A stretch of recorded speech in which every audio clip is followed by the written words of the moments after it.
but part of me always wished for some sort of adventure.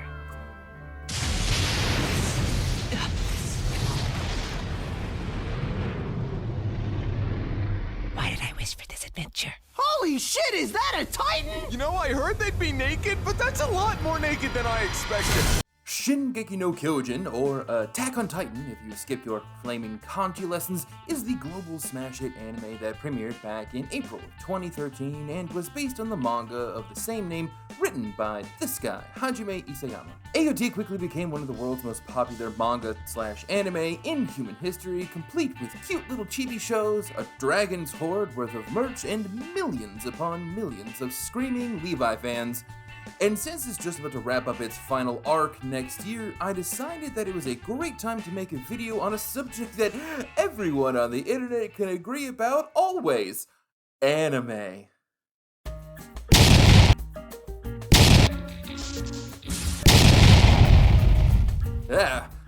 Okay, I know this show has a lot of controversy around it, especially with what happened in Season 3 and 4, and I promise I'll get to that a little later on, but I wanted to talk about the narrative as a whole first, specifically the overarching themes of power, truth, propaganda, and how people in power use those last two to hold on to it. I'm also going to talk about how the ending of Attack on Titan isn't very satisfying and only makes sense if it was written by someone with some pretty, strong nationalistic viewpoints. A bit of warning before I get started too. While I'm not going to do a complete summary of every little thing that happens in this series, I am going to operate under the assumption that you've seen the whole thing and have read the parts of the manga that haven't been adapted yet. So if you haven't fully consumed the entire story in its various forms, I suggest you go do that now, because otherwise this video will spoil literally everything for you. No, seriously, I'm going to spoil every single thing in this series, so don't complain to me if you haven't seen it yet. You were warned. Also, I just want to say, holy shit do I love this show. It's so well written, the characters are so impactful, the animation is gorgeous. Attack on Titan subverts the rules of traditional storytelling, and there is a reason why this show is the worldwide phenomenon that it is. Seriously, the Levi statue in Universal Studios Japan is earned, and then some. So, with that out of the way, let's get into it. Does that work for you? Understood!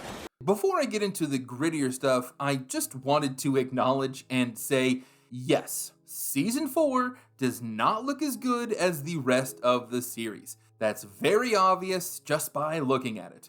However, I would like to argue that since Attack on Titan has changed so much in terms of theme, scale, and even genre, that Season 4 doesn't need to be as good as the other 3 seasons. The story isn't about giant monsters, huge action scenes, and amazing camera work anymore. The story is now much more political and philosophical, and is set on a global scale. There's still action scenes, sure, but there's also a lot of scenes where people just sit around and discuss their next move, trying to figure out their next step to stay alive. Not to mention that the project changed studios at the very last minute and had what must have been just an insane crunch schedule to get this thing out on time, and if they hadn't, then there wasn't going to be a Season 4 at all.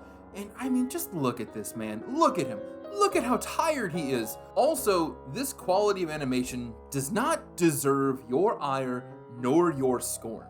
I can acknowledge that it doesn't look as good, but to say it's bad animation is just plain wrong. Y'all were just spoiled with Wit Studios. Also, if you're one of those particular brands of asshole who attacked Gabi's Japanese voice actor on Twitter, all because she plays a fictional character on a TV show, and said fictional character killed another fictional character, something she didn't even decide because, you know, she's an actress on a TV show, well, then you're an absolute piece of shit who doesn't know how fiction works, and you're stupid. Gabi! From the very beginning of Attack on Titan, we the audience hear a narrator explain that humanity has all been but wiped out from the face of the earth, except for the few remaining survivors living within these 3 massive walls, and even though we as the audience don't realize it yet, This is the first time that lying is being weaponized to control others within this world, because it's not some omniscient narrator telling us this.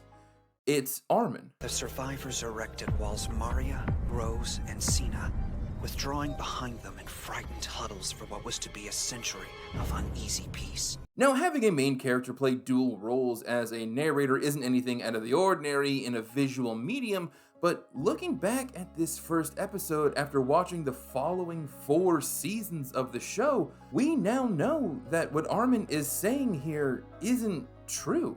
There are entire nations of people outside the walls.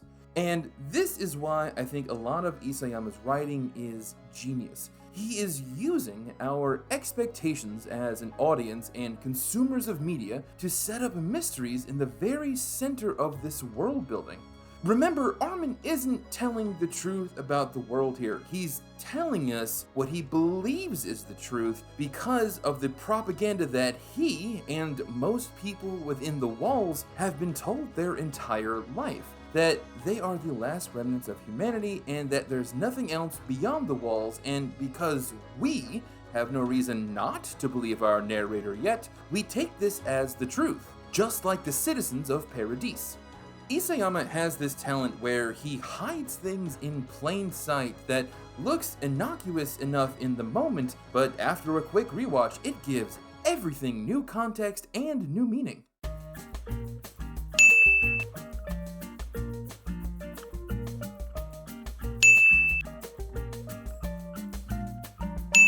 God, have I mentioned how good this show is? After that, the story's inciting incident takes place and the story begins. Shingekinokyojin gets attacked and suddenly 30% of humanity is forced inside the second inner wall, Wall Rose. Now, they really breeze past this in the earlier episodes, but it's said that a massive amount of people were sent out to try and combat and even push back the Titans in the hopes of reclaiming Wall Maria, ultimately resulting in the deaths of about 250,000 people. This is the first instance we see of the government's willingness to do anything and everything, including sending hundreds of thousands to their deaths just to maintain the status quo, and to do so with lies. The ruling upper class knew that they were sending those people to their death with the fear of food scarcity, and I'm just gonna put a pin in that for later. This is even confirmed by Commander Pixis in a later episode during the Trost Arc, which is where we see the next example of powerful people using lies and propaganda to control others. Now, think back 4 years ago, namely the operation to retake Wall Maria. Officially, we labeled it reconnaissance, but in fact, as most of you probably know, it was little more than a purge, a thinly disguised exercise in population control. To sum up what's happening in Trost, after a couple of years of the walls not being smashed, Titans are once again attacking one of the outer districts of one of the main walls of Paradise, and things are not going well.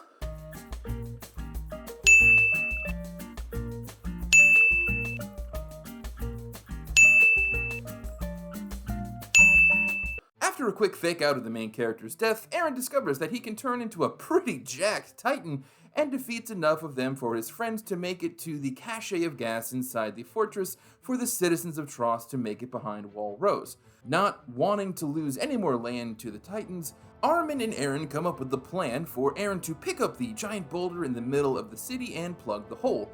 They can't do this alone, obviously, and need the help of a lot of nearby soldiers. Soldiers that are understandably scared and would rather spend their remaining time with their loved ones, culminating in the beginnings of a mass desertion that not even the threat of instant execution could sway them from. That is, until Commander Pixis shows up.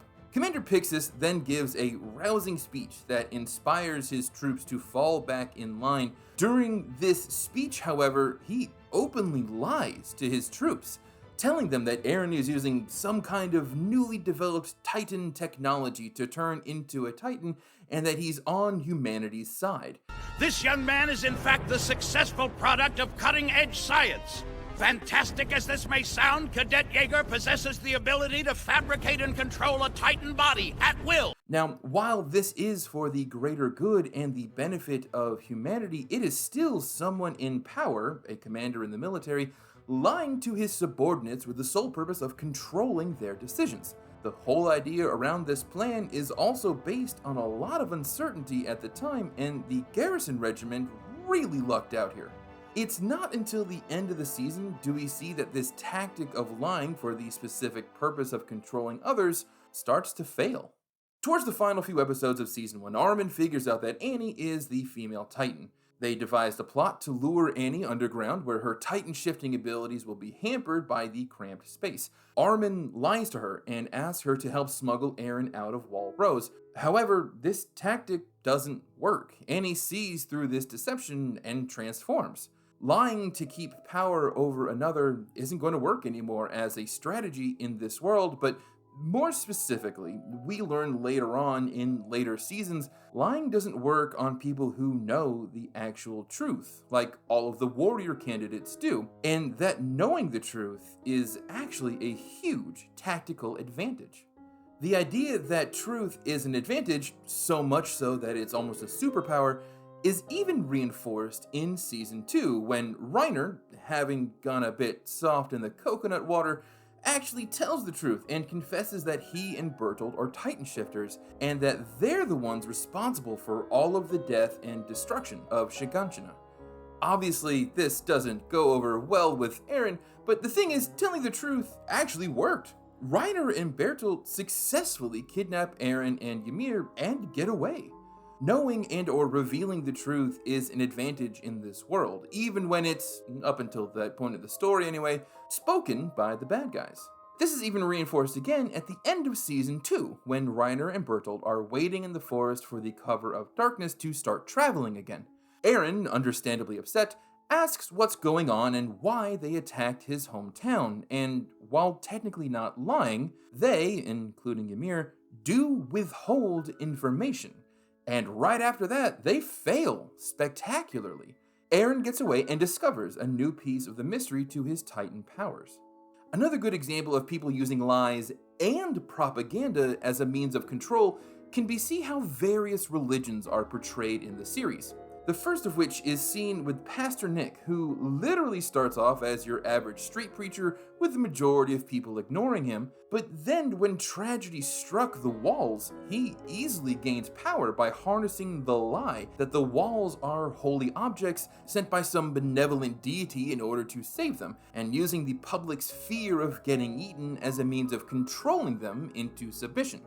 Which is incredibly similar to Ymir's background, where she is just a starving Eldian child living in Marley, and two men ask her to pretend to be the reincarnation of the real Ymir, the original Titan shifter, allowing other persecuted Eldians to worship her in exchange for food. Only instead of Pastor Nick using the walls as propaganda and the fear that they might one day fall to control others, they use Ymir as a piece of living propaganda to instill false hope of being saved to control others. They even end the same way with a government's military kidnapping them and being the cause of their demise.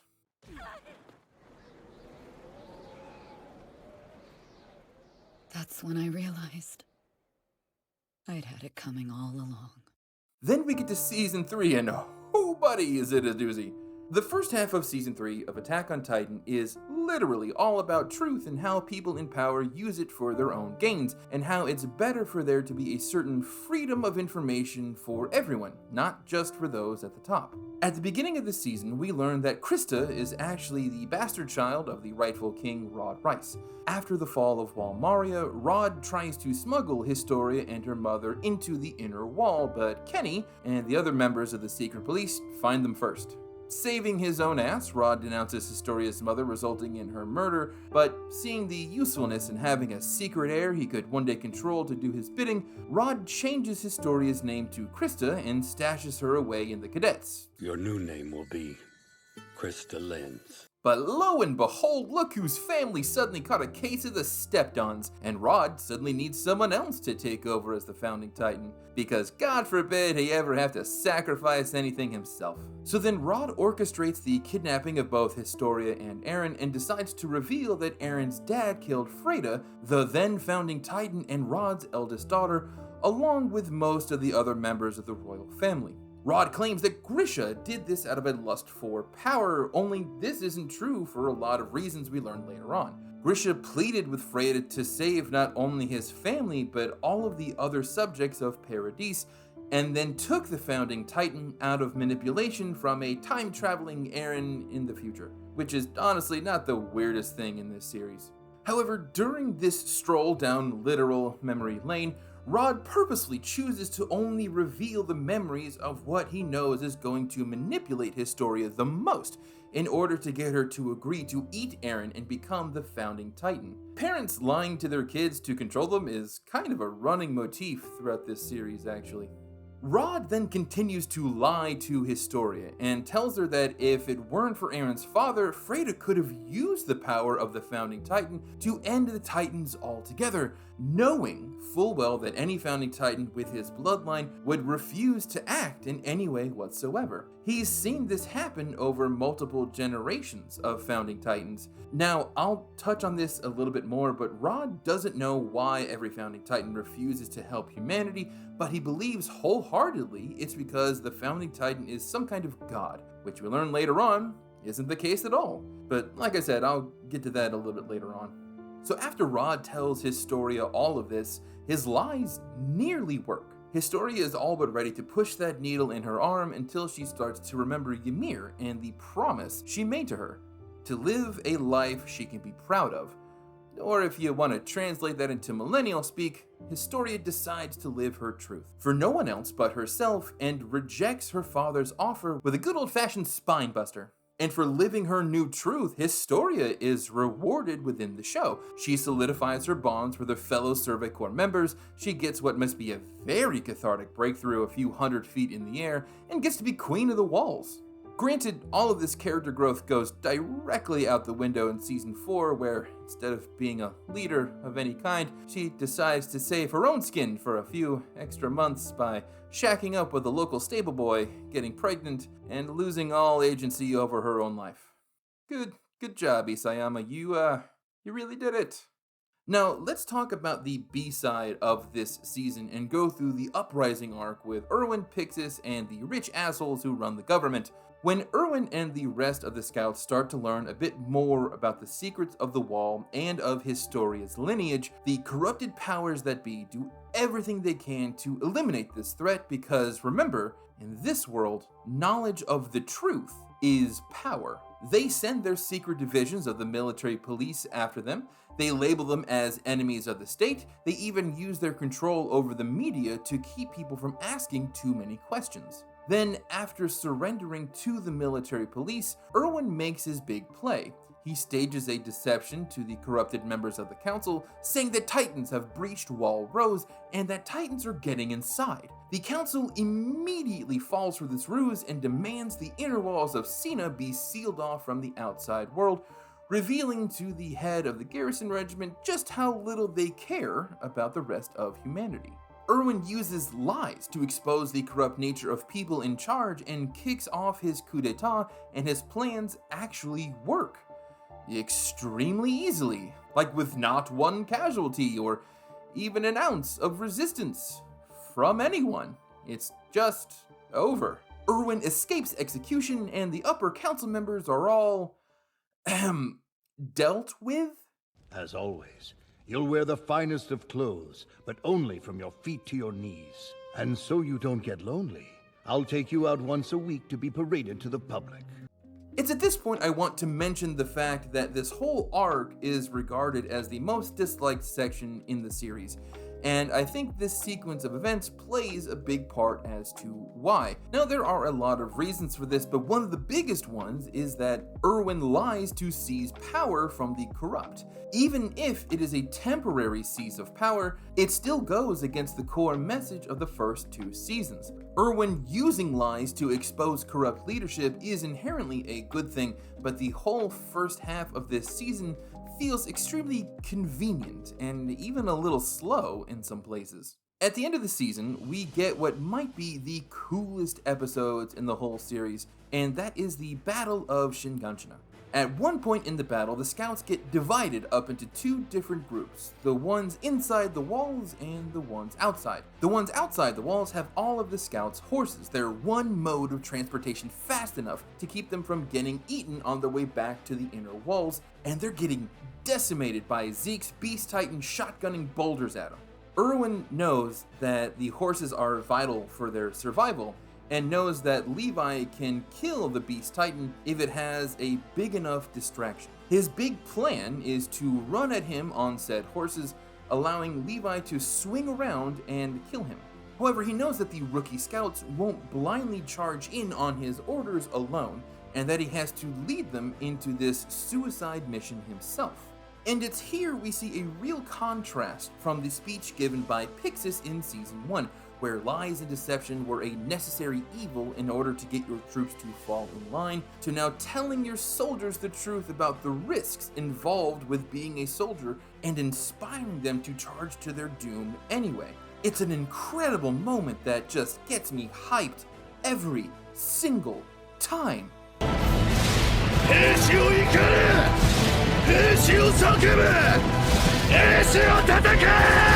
Anyway, here's Levi's slicing of the Beast Titan as a palate cleanser.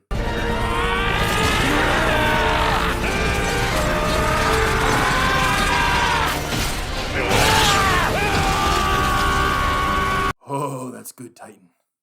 So the battle ends. Erwin asks politely to get off the ride, and Bertold gets nommed on by Armin. Then finally, after nearly 3 whole seasons, 6 years of waiting, we, the audience, finally get to see what's in Erwin's basement, and it does not disappoint.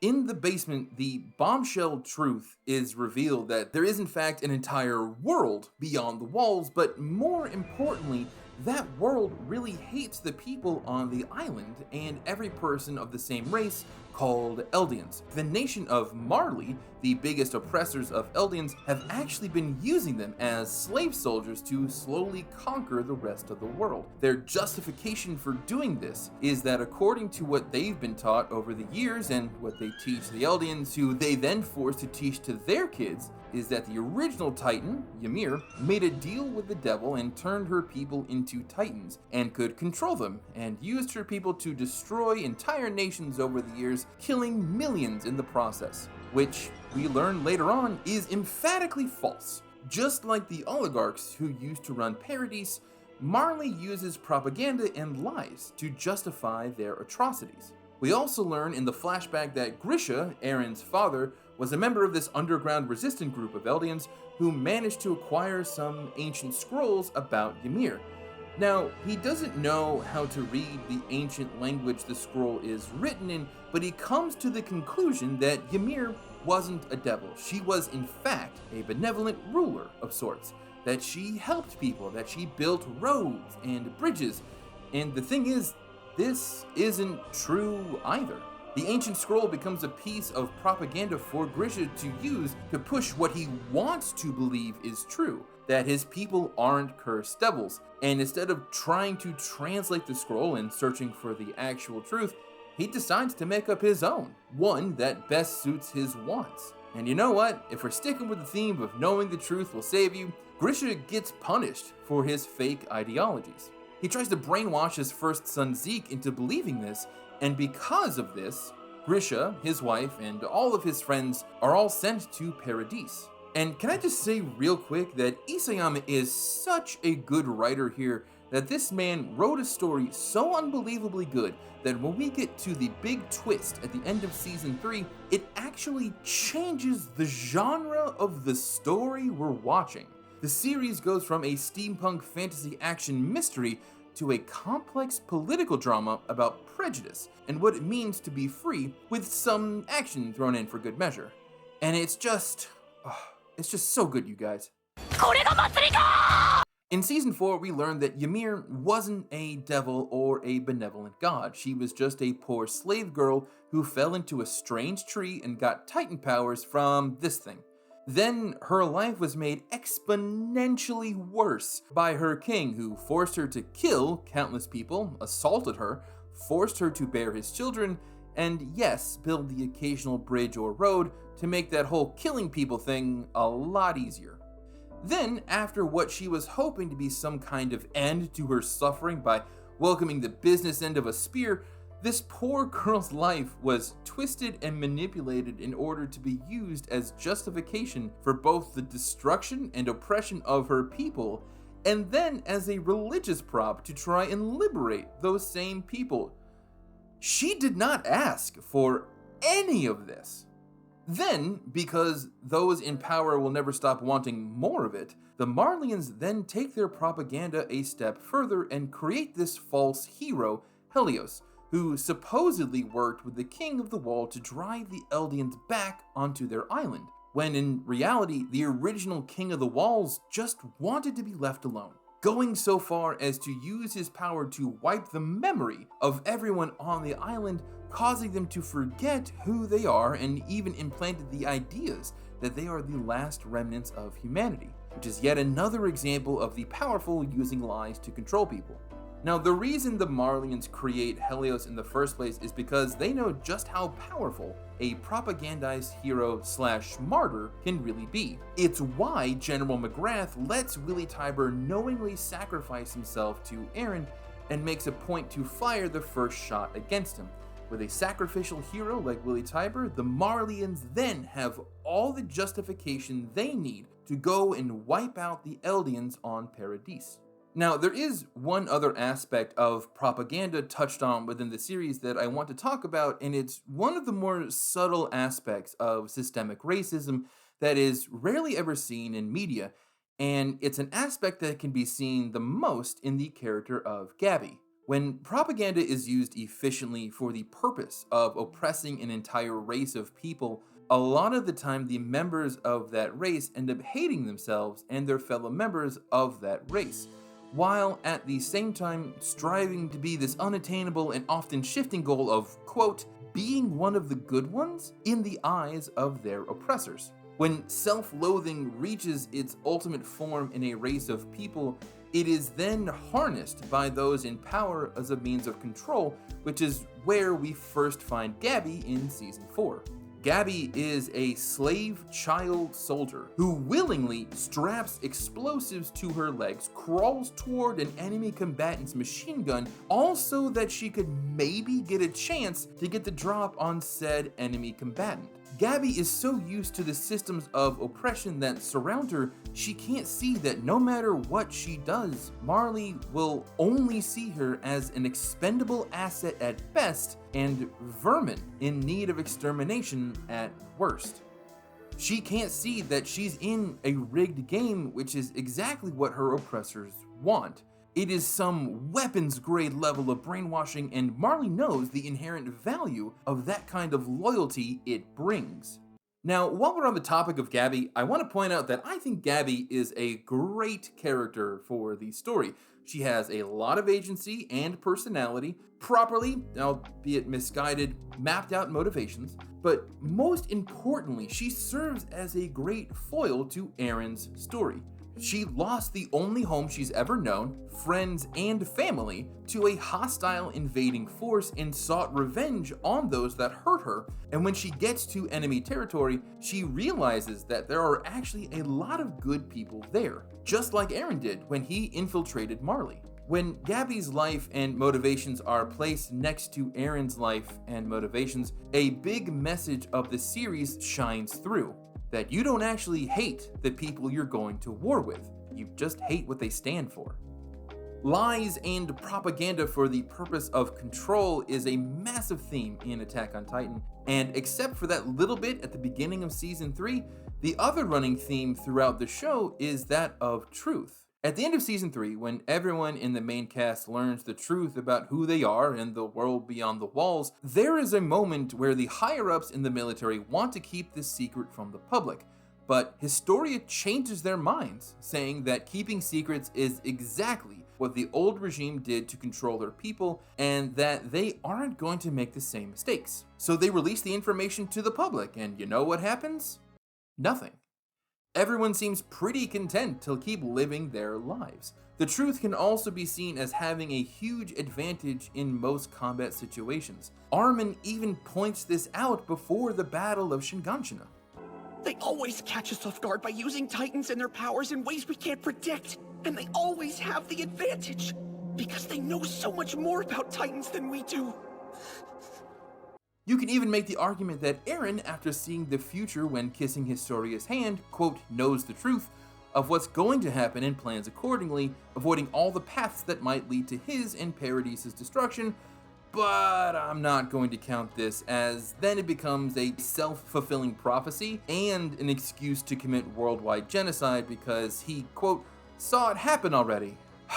And it's decisions like this, however, where we really start to see the flaws in Isayama's writing, and when we infer certain possible worldviews he might have, we can see how they can lead to a lackluster finale. Originally, I wanted to start this section of the video by pointing out all of the nationalistic and conservative talking points that play out throughout the series, but I think it might be better for everyone if I give a bit of historical context to the country of Japan itself first. See, at the end of World War II, and after the bombing of Hiroshima and Nagasaki, Japan immediately surrenders to the United States, who whips up a new constitution for the country to implement. The main part of which I want to focus on being Article 9, the article that forbids Japan from using war as a means of settling international disputes. Japan can, of course, defend itself with the various self-defense forces, but it can't raise an army to then attack another country. Now, I've lived in Japan for several years. I've met and known a lot of modern-day Japanese people who have diverse opinions on this subject, but I will say that the majority of people in Japan support Article 9 and tend to stand more for peace amongst its neighboring countries. However, there is a minority opinion amongst Japanese people that want to revoke Article 9 and think that it leaves Japan weak and open to attack. But if you look at the rhetoric against Article 9, you'll see that these people want to overturn it with the purpose of attacking Japanese enemies first, which, if you know anything about Japan's imperialistic past, you'll know that this idea doesn't work out well for anyone. And while I don't know for sure if this is Isayama's actual opinion, as I do believe in such a thing as separation of art from the artist, but the story of Attack on Titan seems to be written from the perspective of a more nationalistic, conservative viewpoint. And it's through this viewpoint that the ending of Attack on Titan isn't very satisfying. I'll do my best to explain what I mean by that, but first I want to point out the more conservative viewpoints that punctuate the series. From the very first episode, we see the 3 giant walls keeping everyone inside isolated from the world outside. Kind of like how an island nation tends to be isolated from the rest of its world. Then we see Titans consistently scratching at the walls trying to get in and kill the people inside. One of the big hallmarks of nationalism is the belief that enemies outside that nation's borders are constantly threatening to get in and destroy the society that inhabit the country. That if those borders are ever opened, it will mean the complete destruction of their citizens, nation, and culture. Now, let's take a look at how the government inside the walls is set up before Wall Maria is destroyed. If you look closely, you'll notice that there really isn't a functioning government at all, but instead it has a sort of oligarchy ruling class that uses military might and unfettered capitalism to control its citizens. A veritable conservative paradise, if you will. In the world of Attack on Titan, the military runs everything. They're in charge of trade negotiations, policing, criminal trials. Essentially, they fill every role that a normal society's government would. There are no regulations for business, no elected officials, no fire departments, no hospitals, no mail service. You know, all of those pesky, boring things that a modern government needs in order to function are nowhere to be seen. Heck, the only form of police this world has are the garrison regiments that are useless, which, if you place them with their real-world Japanese counterparts, is a pretty scathing criticism of the Japanese self-defense forces. And the actual military police that are stationed in the inner walls are openly corrupt when they're not too busy sitting around being criminally negligent. Small government is really seen as the best government in this world.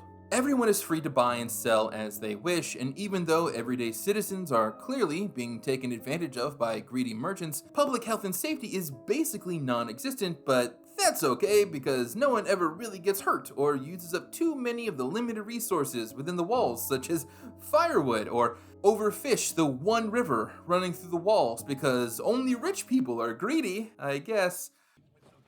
Although there's inequality, life in the walls is largely peaceful.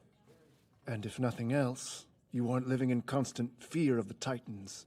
My point being is that in the world of Attack on Titan, there is a ruling class and a working class, and despite the inherent flaws that would come from this kind of system, the same flaws that exist in our own society whenever this is allowed, everyone seems to be getting along fine. It's only once the walls, the literal and metaphorical barrier keeping the everyday citizens of Paradise in their place, gets kicked in, do the ruling class start to show their willingness to kill as many as it takes to maintain the status quo. Refugees are thought of as vermin inside of Wall Rose, and the Paradisian government then uses the lie of a food shortage to send 250,000 people to their deaths. And nearly every voiceover montage shown to portray the general opinion of the public, the thought of refugees coming into the inner walls is that they are dirty leeches on society and shouldn't be helped in any way, shape, or form.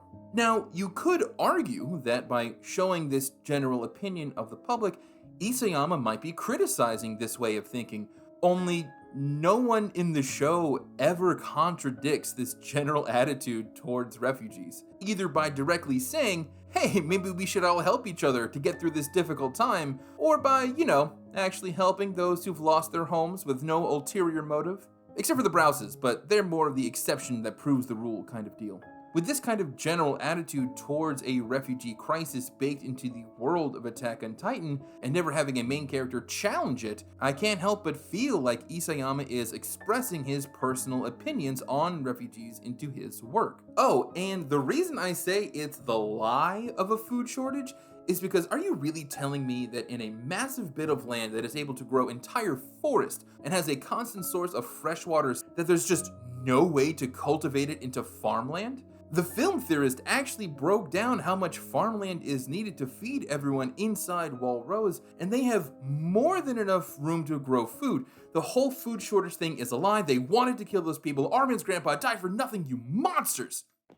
King Fritz has heard of the hardships in Trost. He is donating the royal family's reserves. All that food and he's just giving it away? It's not as if he needs it all. Easier to control people when they're not starving. Conservative talking points are even made by the very characters within the series. In episode 2, Eren, Armin, and Mikasa find themselves displaced from their home and refugees within Wall Rose. The military is handing out rations, and instead of being traumatized by witnessing his mom being eaten or missing the only home he's ever known that's now been destroyed, Eren instead argues that he doesn't want to be a parasite on society and believes that he and his friends just need to pull themselves up by their bootstraps. When are you gonna get sick of their charity? Too much is handed to us. We have to stand on our own 2 feet. To do what? Get killed by a Titan? This is a 12-year-old main character who, like I just said, witnessed his mom basically get snapped into a Slim Jim by a giant smiling monster, and he's arguing the benefits of neoliberalism and self-reliance. If you want to scrape by in the charity of cowards, that's your thing! But I'm not a parasite! He's the main character as well, the viewpoint for the audience to see through.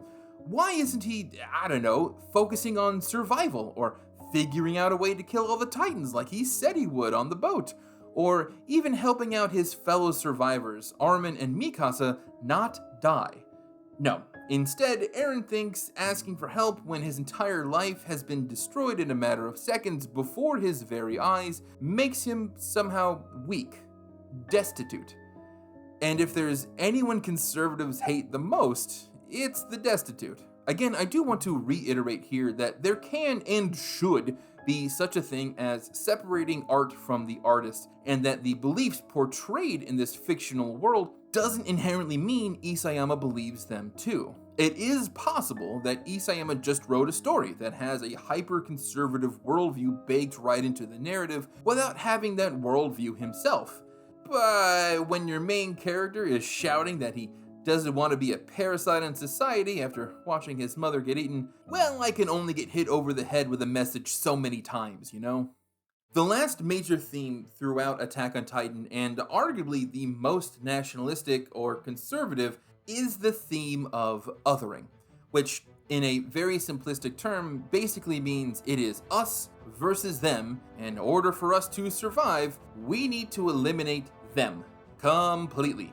That any kind of conflict has to be a zero-sum game. Now, this way of thinking does have the narrative function and benefit of solidifying the bonds within groups to a level that is unbreakable, as seen with everyone within the Scout Regiment, especially with Historia. Once you're in, you're in. You are an equal member that you show a devout loyalty to and receive from your fellow members. And you see this kind of us versus them mentality everywhere in Attack on Titan. There is rich versus the poor, garrison versus the Scout Regiment versus military police, Marleyans versus Eldians, hell, Eldians versus the world. It is a driving theme of the series, and it's the main justification Eren uses to commit a worldwide genocide. In Season 4 of Attack on Titan, we see Eren's spirit is completely broken. All signs of happiness or life really has seemingly left him, and the reason given for this is that back in Season 3, when he touched Historia's hand, he was able to see the future memories of himself and saw what was going to happen. That no matter what, it was a foregone conclusion that Eren was going to start the rumbling and trample the earth. And this is by far the dumbest thing Isayama could have written, especially when Isayama wrote himself a perfectly suitable solution to all of the world's problems.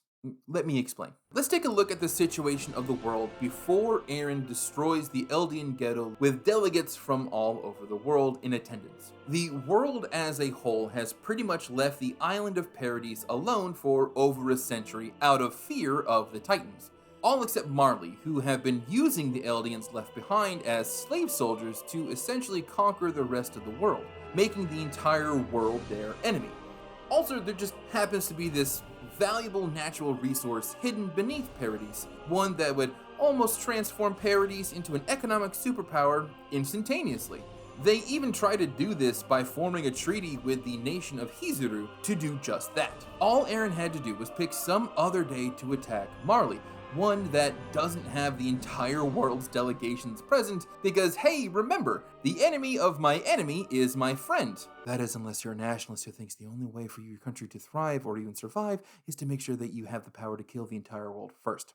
Then all Paradise would have to do is tell the rest of the world that they're on their side and want to get rid of the menace that is Marley, under the condition that the other nations release the remaining Eldians to the island of Paradise. You know, that one place where they won't face constant persecution, and yeah, they're going to have to go through a bit of de-brainwashing, and building up the island's technology and living standards to modern day would be a big chore. But if Paradise's natural resource is as valuable as Hizuru's delegates' moist lips indicate, it probably won't take that long. Plus, there's that whole not being a victim of systemic racism bonus they would get. Paradise could accomplish all of this and unite with the world as a fellow nation, bonding over their fight with Marley. There is a very clear roadmap on how Paradise can handle the problems of being on the world stage built into this universe. But if you're a writer that has a hyper-conservative, nationalistic viewpoint of us versus them, and that war has to be a zero-sum game, then what you get is Eren seeing no other way to save his people, and decides that everyone else on the entire planet, including members of his own race, you know, those people he's trying to save, must die so that he and his buddies can live.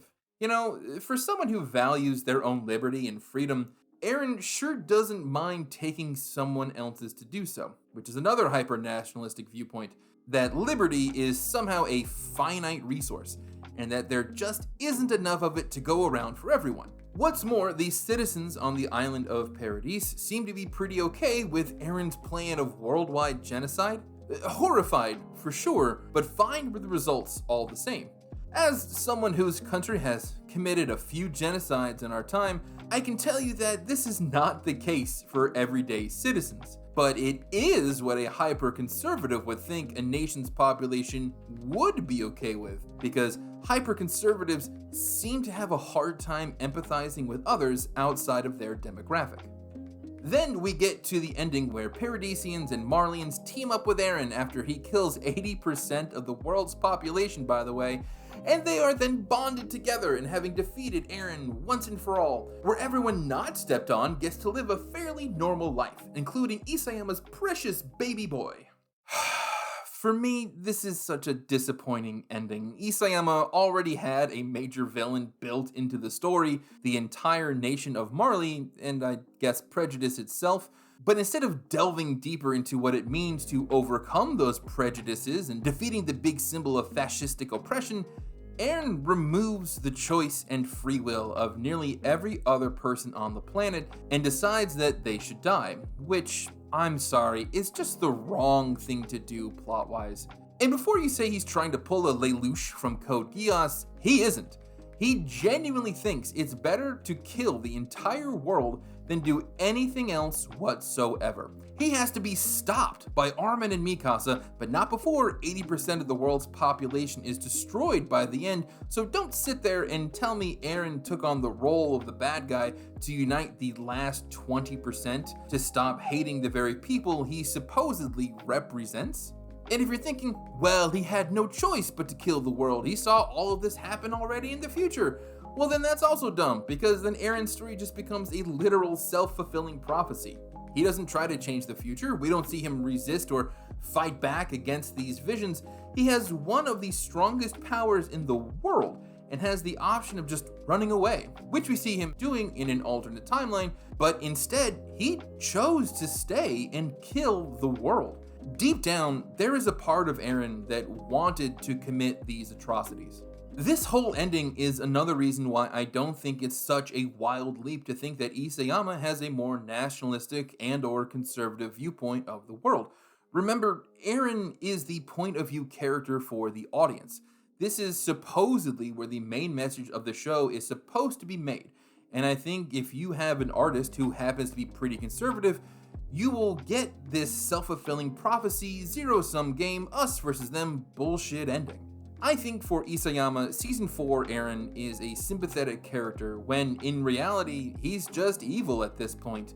Mainly because, and I really hope this isn't a controversial opinion, but genocide, especially on a global scale, is never the answer.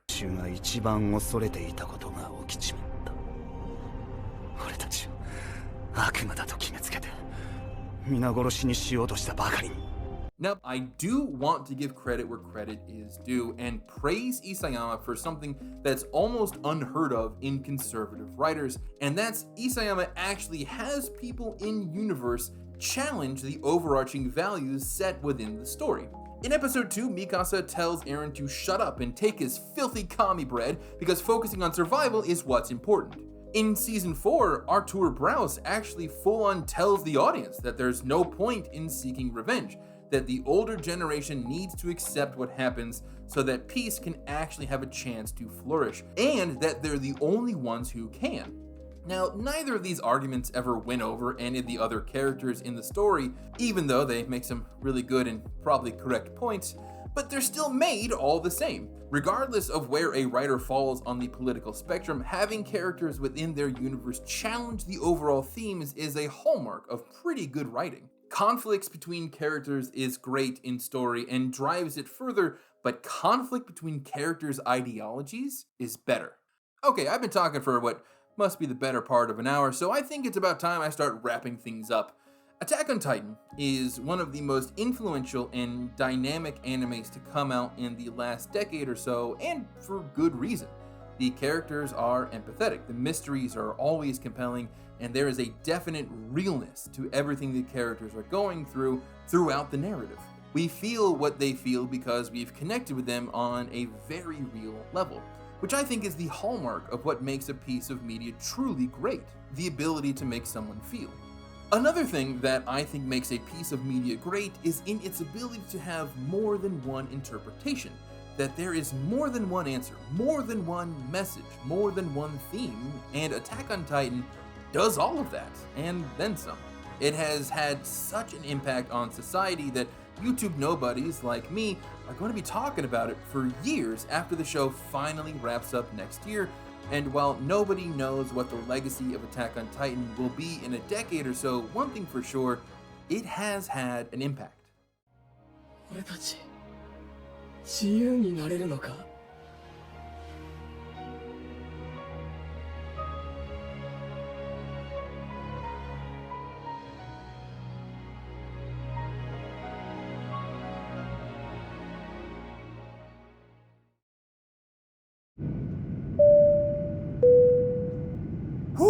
Hi everyone, if you made it to the end of this video, I just wanted to say thank you for sticking around. The video took a lot of time, effort, and research to plan out, so if you enjoyed it, feel free to share it, like it, all the YouTubey things that help out smaller channels like myself, and if you want to see more things like this, then consider subscribing to the channel.